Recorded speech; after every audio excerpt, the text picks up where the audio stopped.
Hi everyone, कैसे हो आप सभी लोग। आई होप आप लोग अच्छे होंगे। मैं हूं राहुल जयसवाल एंड स्वागत करता हूं आप सभी का एक बार फिर हमारे यूट्यूब चैनल JR ट्यूटोरियल्स में।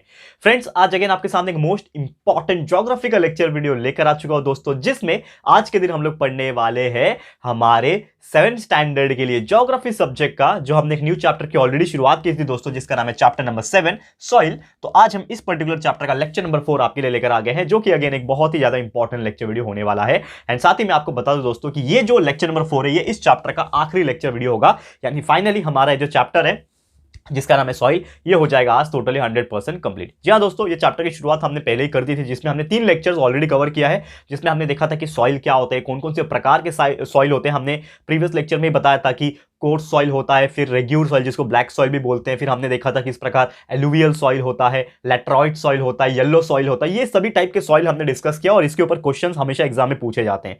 तो अगर आपने हमारा प्रीवियस लेक्चर नहीं देखा, लेक्चर नंबर 3 नहीं देखा है, तो जाके चेकआउट कर लेना, बहुत अच्छी तरीके से बनाया है। और आज गिने चुने 2-3 टॉपिक बचे हुए हैं, इसको भी आज हम लोग खत्म कर देंगे, ये चैप्टर पूरा खत्म कर देंगे, ठीक है। और बाकी के चैप्टर्स, बाकी के सब्जेक्ट के पहले कंप्लीट हो चुके हैं। साइंस पूरा, मैथ्स पूरा, इंग्लिश ग्रामर, हिस्ट्री ज्योग्राफी जो है आपका, और सिविक्स जो है वो आपका बहुत अच्छे से कंप्लीट हो चुका है। तो प्लीज आप प्लेलिस्ट को चेक करते रहना, या फिर डायरेक्टली आप जो भी चैप्टर पढ़ना चाहते हो उस चैप्टर का नाम लेक्चर्स डाल के सर्च करोगे तो डायरेक्टली आपको दिख जाएगा, ठीक है। और सोशल मीडिया पे हमसे जुड़ना चाहते हो तो मुझे इंस्टाग्राम पे फॉलो कर सकते हो, लिंक आपको डिस्क्रिप्शन बॉक्स में मिल जाएगा, ठीक है। तो देखो, आज सबसे पहले क्या पढ़ना है हम लोग को, आज हमें पढ़ना है सॉइल इरोजन के बारे में, ठीक है ना। सॉइल इरोजन एंड डिग्रेडेशन, ठीक है। ये वर्ड शायद आपने पहले सुना होगा, सॉइल इरोजन। अगर पता होगा तो बहुत अच्छी बात है, लेकिन अगर नहीं पता है तो कोई टेंशन लेने वाली बात नहीं है। हम आपके लिए इसीलिए तो आते हैं दोस्तों, ताकि आपको हर एक चीज का मतलब पता चले। और हर एक चीज का मतलब जब आपको पता रहेगा तो आगे लाइफ में कभी भी कोई ये वर्ड आप सुनोगे तो आपको ध्यान में आ जाएगा, ठीक है। तो टॉपिक का नाम है सॉइल इरोजन एंड डिग्रेडेशन। अब इसका मतलब समझते हैं हम लोग पहले।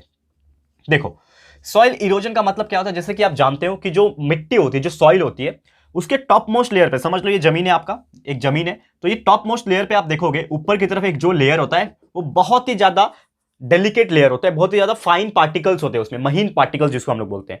और जब भी कोई जोरों से हवा चल रही है तो क्या हो जाएगा कि ये जो ऊपर के पार्टिकल्स जो होते हैं, जो टॉप लेवल के पार्टिकल्स होते हैं, उसका चांसेस रहता है कि वो हवा के साथ क्या हो जाए, उड़ के चले जाए, ये चांसेस होता है। तो जब भी कहीं पे भी कोई भी जमीन से, कोई भी लैंड से, जब मिट्टी का जो टॉप मोस्ट लेयर होता है, सॉइल का जो टॉप मोस्ट जो लेयर होता है दोस्तों, अगर वो किसी भी वजह से, चाहे वो हवा की वजह से जाए, चाहे वो किसी दूसरे वजह से, जैसे कि कोई इंसान उसके ऊपर से चल के गया तो इंसान के पैरों के साथ चिपक के चला गया, कोई जानवर के साथ चला गया, हवा के साथ चला गया, इवन पानी के साथ भी बहाव में चला गया। पानी होता है ना, कभी पानी फ्लो होता है जमीन के ऊपर से, तो जमीन के साथ पानी मिट्टी को भी बहा के लेके जाता है। तो अगर किसी भी वजह से पानी के साथ, हवा के साथ, या फिर एनिमल्स, ह्यूमन बीइंग के साथ ऊपर का लेयर, मिट्टी के ऊपर का लेयर अगर चला जाता है, बह के निकल जाता है, तो उसी चीज को हम लोग क्या बोलते हैं, सॉइल इरोजन। सॉइल का क्या हो रहा है, वो इरोजन हो रहा है। इरोजन मतलब वो निकल रहा है। अब ये चीज होना अच्छी बात है कि गलत बात है? ये चीज होना बहुत ही ज्यादा गलत बात है, यानी ये कोई भी तरीके से अच्छी चीज नहीं है। क्योंकि अगर सॉइल इरोजन हो रहा है तो कहीं ना कहीं इसका मतलब क्या हो रहा है कि जो ऊपर के जो मिट्टी है वो कहीं ना कहीं वेस्ट हो रहे हैं, और वेस्ट हो रहे हैं इसका मतलब हमारा सॉइल जो है खतरे में है। सॉइल यानी कि जमीन जो है हमारा, वो कहीं ना कहीं खतरे में, तो उसको हमें कंजर्व भी करना पड़ेगा। इसीलिए हमारा जो अगला टॉपिक आएगा वो सॉइल कंजर्वेशन आएगा, कि क्यों हमें सॉइल को बचाने की जरूरत है, ऐसा क्या करना पड़ेगा कि हमारा सॉइल जो है बचा रहे लाइफ टाइम तक। नहीं तो एक ऐसा टाइम आएगा कि हमारे पास सॉइल नहीं बचेगा। पानी तो चलो बहुत ज्यादा है, मराइन वाटर है, खारा पानी जो है हमारे पास, पूरा समुद्र भरा हुआ है, लेकिन जमीन ही नहीं रहेगा तो रहेंगे किधर पे, समझ में आ रहा है। जमीन नहीं रहेगा तो प्लांट्स कहाँ उगाएंगे, तो इस प्रकार की चीजें होगी। तो इसके बाद का टॉपिक आएगा कंजर्वेशन वाला, उसमें देखेंगे। लेकिन अभी हम लोग पढ़ रहे हैं सॉइल इरोजन के बारे में। और एक चीज यहां पे बताऊं कि देखो, कभी भी कोई भी क्लाइमेटिक कंडीशन जब होती है, जैसे बारिश का सीजन आ गया, तो बारिश के सीजन में आपने अक्सर देखा होगा कि पानी जो है एक साथ इकट्ठा होकर जमा हो जाता है। जैसे खेत हो गए तो खेतों में भी क्या होता है, पानी जमा हो जाता है। और जब वो पानी जब निकलता है किसी भी कैनाल के अंदर, या फिर जो नाला बनाया जाता है पानी को निकलने के लिए, तो कैनाल हो गया, नाला हो गया, या फिर कोई भी एक रिवर सिस्टम बनाया जाता है अगर, कि पानी निकल के वहां तक पहुंच जाए, तो आपने अक्सर देखा होगा कि सिर्फ पानी नहीं फ्लो होता है, पानी के साथ ऊपर के जो लेयर्स होते हैं मिट्टी के, वो भी फ्लो होके निकल जाते हैं। और अगर ऐसा होता है दोस्तों, तो इसके वजह से बहुत ज्यादा नुकसान हो सकता है एग्रीकल्चर को। क्योंकि अगर आप खेत में हो, खेत के ऊपर का मिट्टी का लेयर निकल गया, तो उसके साथ में बहुत सारे जो अच्छी अच्छी बेनिफिट वाली चीजें होती है सॉइल के अंदर, जैसे सॉइल के अंदर बहुत सारे मिनरल्स होते हैं, ठीक है ना, जो सॉइल के लिए अच्छी चीजें होती हैं, जो सॉइल का फर्टिलिटी को मेंटेन करते हैं। कुछ एक्सेसिव हम लोग क्या डालते हैं, कुछ अच्छी चीजें हम लोग डालते हैं ऊपर से, जैसे पेस्टिसाइड्स डालते हैं, या फिर केमिकल फर्टिलाइजर्स डालते हैं, या फिर कोई डोमेस्टिक फर्टिलाइजर्स भी अगर डाल रहे हैं, मैन्योर डाल रहे हैं, खाद जिसको बोलते हैं, तो अगर वो सब चीज डाल रहे हैं तो वो भी साथ में निकल जाएगा, ठीक है। ह्यूमस का जो लेयर होता है, जैसे हमने इसके पहले के लेक्चर्स में आपको बताया था, ह्यूमस मतलब क्या होता है। Humus is the combination of dry leaves ठीक है, एनिमल वेस्ट प्रोडक्ट एंड इस प्रकार की चीजें जब मिक्स हो जाती है सॉइल के अंदर, तो सॉइल क्या बन जाता है, फर्टाइल बन जाता है, उपजाऊ बन जाता है, जिसमें बहुत ही अच्छे से खेती हो सकती है। लेकिन वो भी पानी के साथ जब निकल जाएगा तो क्या हो जाएगा, सॉइल फर्टाइल रहेगा क्या, नहीं, वो बन जाएगा इनफर्टाइल एक समय बाद। तो वो चीज हमारे एग्रीकल्चर के लिए बहुत ही खतरनाक हो सकती है और एक टाइम ऐसा आएगा कि वो जमीन क्या हो जाएगी, बंजर जमीन हो जाएगी, एकदम बैरन हो जाएगी। और उस चीज का जो पीएच लेवल होता है, आपको पता है पीएच लेवल, ठीक है, पावर ऑफ हाइड्रोजन बोलते हैं actually chemistry point of view, लेकिन पीएच लेवल यानी कि एक लेवल होता है। जैसे हम जानते हैं कि हमारा एसिड, बेस और न्यूट्रल होता है, तो एसिड में 7 के ऊपर पीएच वैल्यू होता है और बेस में सॉरी माफ कीजिएगा, एसिड में 7 के नीचे पीएच होता है और बेस में 7 के ऊपर पीएच होता है, और 7 पे आया तो न्यूट्रल कहा जाता है। तो वैसे हर एक चीज का एक पीएच वैल्यू होता है, ठीक है। तो जमीन का भी एक पीएच वैल्यू होता है, तो वो पीएच वैल्यू चेंज हो जाता है अगर उसके ऊपर के जो लेयर्स होते हैं वो अगर निकल गए किसी भी वजह से, सॉइल इरोजन की वजह से निकल गए, सॉइल इरोजन हो रहा है, तो कहीं ना कहीं इसका डिसएडवांटेज होगा जमीन को, उसका पीएच लेवल खराब हो जाएगा और वो धीरे धीरे जमीन बंजर हो जाएगी, बैरन हो जाएगी, ठीक है। उस पर हम खेती नहीं कर पाएंगे, उस पर हम प्लांट्स नहीं उगा पाएंगे, ठीक है। और उसी चीज की वजह से हमारा सॉइल क्या हो जाएगा, खराब हो जाएगा, जिसको हम लोग क्या बोलेंगे, सॉइल डिग्रेडेशन, ठीक है, समझ में आया। तो soil erosion and soil degradation आपस में जुड़े हुए हैं, क्योंकि अगर सॉइल इरोजन हो रहा है, किसी भी तरीके से सॉइल जो है बह के निकल रहा है, तो यार कहीं ना कहीं सॉइल खराब हो रहा है, यानी कि सॉइल का डिग्रेडेशन हो रहा है। ये चीज आपको ध्यान में रखना है। अनप्रोडक्टिव हो गया है वो, अनप्रोडक्टिव मतलब हम उसका कुछ भी इस्तेमाल नहीं कर पाएंगे, बस वो नाम के लिए बंजर जमीन रहेगा, उसके ऊपर ना तो खेती हो पाएगी, ना प्लांट्स उग पाएंगे, ना तो उसका इस्तेमाल हम लोग किसी और तरीके से कर पाएंगे। ये चीज आपको ध्यान में रखना है। क्लियर है? तो उम्मीद करता हूं कि ये चीज आपको बहुत ही अच्छी तरीके से समझ में आ गया होगा। अब चलते हैं हमारे आखिरी टॉपिक की तरफ, जो कि लास्ट टॉपिक है हमारे इस चैप्टर का, जिसका नाम है दोस्तों सॉइल कंजर्वेशन। अब इतने सारी चीजें आपने पढ़ ली दोस्तों, तो इससे एक चीज तो पता चल गया कि अगर सॉइल इरोजन हो रहा है तो उसके वजह से सॉइल हमारा खराब हो रहा है, सॉइल डिग्रेडेशन हो रहा है, तो हमें क्या करने की जरूरत है, हमें सॉइल को बचाने की जरूरत है। हमें सॉइल को क्या करना है, खत्म होने से बचाना है, खराब होने से बचाना है। इसीलिए हमें क्या करना पड़ेगा दोस्तों, हमें करना पड़ेगा सॉइल को कंजर्व, यानी कि कंजर्वेशन ऑफ सॉइल करना पड़ेगा। इसके पहले आपने बहुत बार बहुत सारी चीजें सुनी होगी, that is conservation of water, यानी हमको पानी बचाना है। पानी क्यों बचाना है, क्योंकि पीने लायक पानी हमारे पृथ्वी के ऊपर बहुत कम है, 0.3% के आसपास इतना कम पानी है। बाकी सब पानी खारा पानी ना, समुद्र वाला पानी है, ठीक है। तो वो सब चीज ना हो, ठीक है, इसके लिए हमें पानी को कंजर्व करना है। कंजर्वेशन ऑफ एयर सुना होगा आपने, यानी वातावरण जो है दूषित होते जा रहा है पॉल्यूशन की वजह से, उसको बचाना है। सेम उसी प्रकार सॉइल को भी हमें बचाना पड़ेगा, क्योंकि अगर सॉइल बैरन होते गया तो हमारी जमीन पे, हमारी पृथ्वी के ऊपर पेड़ पौधे नहीं उग पाएंगे, एग्रीकल्चर हम नहीं कर पाएंगे, जिसकी वजह से हमें ही सबसे ज्यादा नुकसान हो जाएगा और एनिमल्स लाइफ को सबसे ज्यादा नुकसान हो जाएगा। तो क्या करना चाहिए कंजर्वेशन करने के लिए, तो सबसे इंपॉर्टेंट चीज है दैट इज सॉइल को कंजर्व करना है। तो हमें 2-3 चीज के ऊपर सबसे ज्यादा फोकस करना है। सबसे अच्छा चीज जो माना जाता है सॉइल को बचाने के लिए वो है दोस्तों अफॉरेस्टेशन। अफॉरेस्टेशन का मतलब शायद आप नहीं जानते होंगे, लेकिन मैं बताना चाहूंगा। आपने डिफॉरेस्टेशन सुना होगा। डिफॉरेस्टेशन मतलब फॉरेस्ट को कम करना, यानी कि काटना। तो that is the cutting of the trees. आपने सुना होगा कि लोग क्या करते हैं, जंगलों में जाते हैं, पेड़ काटते हैं, लकड़ियां काटते हैं, और जंगल जो है कहीं ना कहीं आज के डेट में गायब होते जा रहे हैं। क्यों? क्योंकि लोग अपने स्वार्थ के लिए पेड़ पौधे सब कुछ काट के लेके जा रहे हैं, अपने चीजें बनाने के लिए, घर बनाने के लिए लकड़ी वकड़ी काट के लेके जा रहे हैं। तो फॉरेस्ट जो है कम होते जा रहे हैं। लेकिन उल्टा हमें अभी क्या करना चाहिए, हमें फॉरेस्ट को उगाना चाहिए, यानी कि पेड़ पौधे ज्यादा उगाना चाहिए, ट्री प्लांटेशन जिसको हम लोग बोलते हैं। तो अफॉरेस्टेशन का मीनिंग होता है डिफॉरेस्टेशन का उल्टा। तो डिफॉरेस्टेशन मतलब कटिंग करना होता है, तो अफॉरेस्टेशन का मतलब होता है पेड़ को उगाओ, फॉरेस्ट बनाओ, जंगल उगाओ। जैसे बहुत सारे ऐसे ऐसे एक्टिविटीज लोग हैं, एक्टिविस्ट मत क्या होते हैं, जो सोशल वर्कर टाइप होते हैं, वो लोग क्या करते हैं, खुद के दम पे ही बहुत सारे प्लांट्स को उगाते हैं, ट्री प्लांटिंग करते हैं, रोड साइड प्लांटिंग करते हैं। आपने सुना भी होगा स्टोरीज बहुत सारे। एक जादव मोलाई पायंग करके एक व्यक्ति था आसाम का, आपने शायद नहीं सुना होगा, तो मैं आपको बताऊंगा। एक 9th में एक इसके ऊपर चैप्टर भी है, ठीक है, 9th में। बहुत ही अच्छा स्टोरी है इसका, कि उसने अकेले के दम पे बहुत ज्यादा जो है ना, अभी कितना किलोमीटर था मुझे वो एग्जैक्टली याद नहीं आ रहा है, लेकिन बहुत ज्यादा बड़ा जंगल उसने अकेले के दम पे उसने पेड़ उगाए हैं, और उसको उस चीज के लिए अवार्ड मिला हुआ है, वो भी गवर्नमेंट की तरफ से, ठीक है, नोबल कुछ ऐसा प्राइज जो मिलता है ना, ठीक है ना, उस प्रकार का जो अवार्ड जो है मिला हुआ है। तो कहने का मतलब है हमें अफॉरेस्टेशन करना है, तब जाके हमारा सॉइल बचेगा। अब सवाल ये भी उठता है, आप लोग के मन में आया होगा कि सर पेड़ उगाने से हमारा मिट्टी कैसे बचेगा। आपके मन में सवाल जरूर आया होगा कि सर अगर हम पेड़, मान लो चलो पेड़ उगाएंगे हम लोग, तो पेड़ उगाने से हमारा जो मिट्टी खराब हो रहा था, सॉइल इरोजन हो रहा था या फिर सॉइल डिग्रेडेशन हो रहा था, तो वो कैसे बचेगा। तो इसका जवाब बहुत सिंपल है। जैसे कि आप जानते हो कि कोई भी अगर पेड़ है, समझ लो ये जमीन है आपका, ठीक है ना, कोई भी अगर पेड़ उसके ऊपर उगाए, ये पेड़ है, तो पेड़ के नीचे, यानी कि पेड़ के नीचे जमीन के अंदर का जो पार्ट होता है वो क्या होता है दोस्तों, रूट्स होते हैं। ये तो आप जानते होंगे सभी बच्चे लोग, ठीक है। ये क्या होता है, रूट्स होते हैं, जो कि बहुत ही दूर दूर तक फैले होते हैं। ये क्या है, रूट्स है। अब ये रूट्स क्या करता है, हवा में है क्या अंदर, नहीं, रूट्स अंदर जमीन के अंदर मिट्टी जो होती है ना, ये पूरा सॉइल है ना, इसके अंदर लेयर्स ऑफ सॉइल है ये पूरा, इसके अंदर ये पूरा जमीन है, इसके अंदर ये पूरा क्या है, ये सॉइल ही तो है।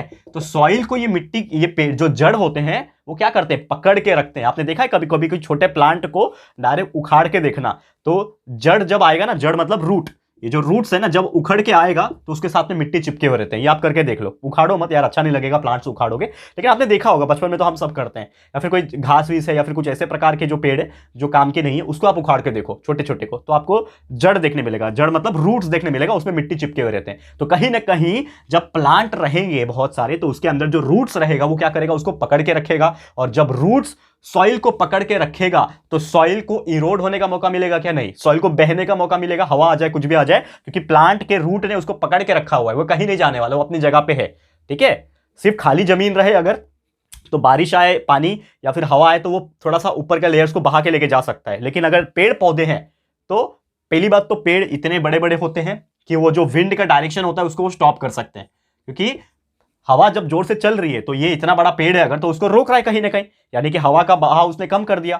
दूसरा चीज है पानी, अगर जोर से बरसात हो रही है तो समझ लो यहाँ पे पानी भी जमा हो रहा है, तो पानी अगर निकलेगा यहां से बह के निकलेगा, तो वो जो रूट है सॉइल को जिसने पकड़ के रखा था वो उसको इतनी आसानी से निकलने नहीं देगा। तो कहीं ना कहीं ट्री प्लांटेशन से हमें एक चीज क्या पता चला कि जो सॉइल है वो इरोड नहीं हो सकता।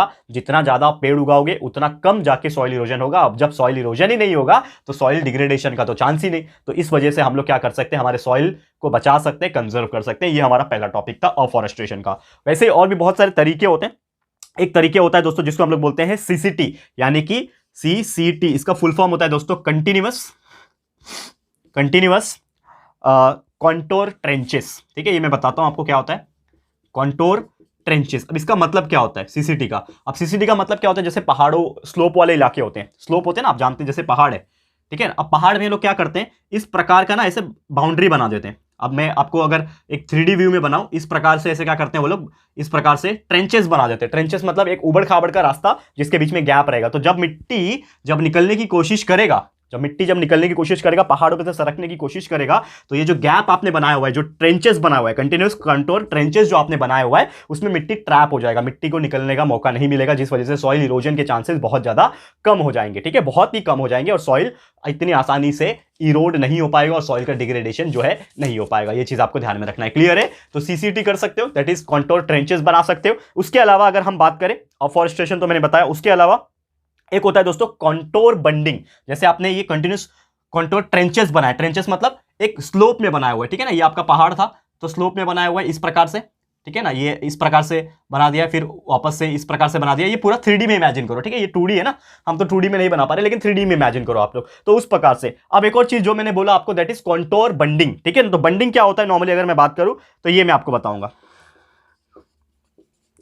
Contour bunding. तो कॉन्टोर बंडिंग करके आप सॉइल को कैसे बचा सकते हो, जैसे कि एग्जांपल के तौर पे बड़े बड़े खेत होते हैं, बड़े बड़े लैंड होते हैं, समझ लो ये आपका एक लैंड है, ठीक है, ये आपका लैंड है, तो आप क्या कर सकते हो, ये लैंड के अंदर इस प्रकार का ट्रेंचेस यानी गैप्स क्रिएट कर सकते हो। ऐसा गैप कर दिया, यहाँ पे आपका पूरा जमीन है, फिर बीच में गैप कर दिया, ठीक है, फिर अगेन यहाँ पे थोड़ा गैप कर दिया। तो इस प्रकार से आप जो कॉन्टोर जो आपने स्लोप में बनाया था, जो पहाड़ों में स्लोप बनाया था, उस प्रकार आप सादा जमीन जो होता है आपका, प्लेन जमीन जो होता है, उसमें भी आप गैप क्रिएट कर सकते हो कि जो मिट्टी होगा वो उड़ के हवा के माध्यम से या फिर पानी के माध्यम से उड़ के नहीं जाएगा, वो वहीं पे ट्रैप होकर रह जाएगा। तो इस प्रकार की चीजें जो है किया जा सकता है। क्लियर है? तो ऐसे बहुत सारे तरीके हैं। फिर गवर्नमेंट ऑफ महाराष्ट्र ने भी इसके लिए बहुत ज्यादा चीजें की है, जैसे कि उन्होंने water shade catchment area provide किया हुआ है, जिसके वजह से क्या होता है कि जो पानी है वो बहुत ही इजीली फ्लो होकर मिट्टी को बहा के नहीं लेके जाता है, वो उधर ही ट्रैप हो जाता है। इसके अलावा एक स्कीम निकाला गया था अरेस्ट वाटर। अरेस्ट वाटर यानी पानी को रोको। अरेस्ट मत करना मतलब क्या होता है, पकड़ लेना ना, तो अरेस्ट वाटर यानी पानी को रोको। इस प्रकार का चीजें बनाया गया था। फिर जो गवर्नमेंट है उन्होंने एक स्कीम निकाला था, वो स्कीम का नाम है जल युक्त शिविर। ठीक है ना, जल युक्त शिविर यानी कि हमें पानी को रोकना है बहने से, ताकि मिट्टी को बहा के ना लेके जा सके।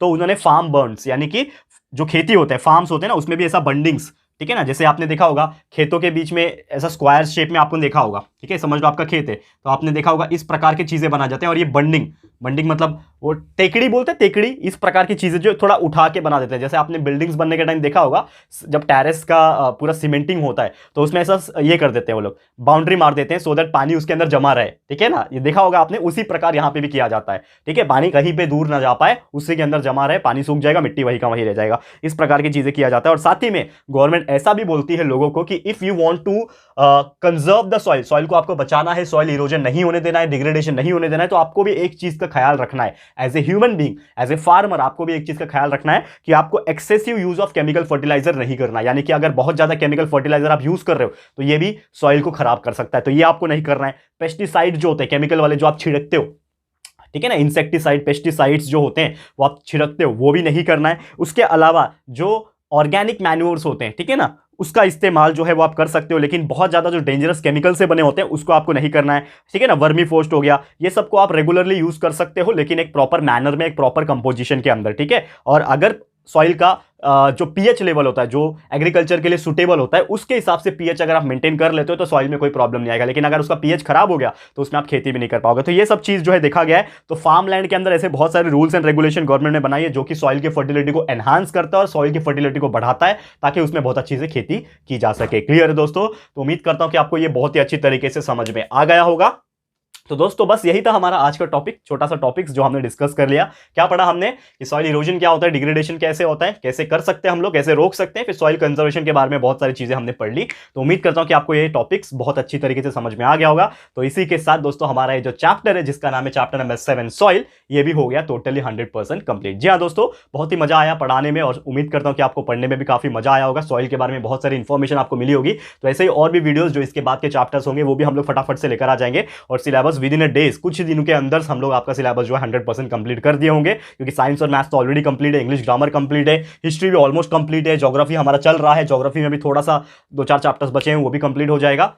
सब चीज मतलब आपका कंप्लीट है। तो आपको देर किस बात की, आपको बस हमारे चैनल के अंदर जाना है, वीडियोस देखने हैं, प्लेलिस्ट में से देखने हैं, सर्च करके देखने हैं, लेकिन अच्छे से पढ़ाई करते रहना। ठीक है, तो वीडियो समाप्त होता है इसी के साथ। जल्दी हाजिर होंगे और भी ऐसे वीडियोस के साथ। तो आपको प्लीज कमेंट करके बताना है कि ये वीडियो आपको कैसा लगा है, अपनी राय और सजेशन जरूर से दीजिएगा। वीडियो पसंद आया है, अच्छा लगा है दोस्तों, तो प्लीज वीडियो को लाइक कीजिएगा दोस्तों, शेयर जरूर से कर देना अपने सारे फ्रेंड्स एंड रिलेटिव्स को, फटाफट से शेयर कर दो दोस्तों। एंड अगर आपने अभी तक इस चैनल को सब्सक्राइब नहीं किया है तो फटाफट से हमारे चैनल को भी सब्सक्राइब कर देना, साथ में एक बेल आइकन होता है उसको प्रेस कर देना, ताकि फ्यूचर में हम कभी भी कोई भी वीडियोस को अपलोड करेंगे तो आप लोगों को नोटिफिकेशन मिलती रहेगी। ठीक है फ्रेंड्स, तो मिलते हैं हमारे अगले वीडियो में। ये वीडियो देखने के लिए thank you and good bye.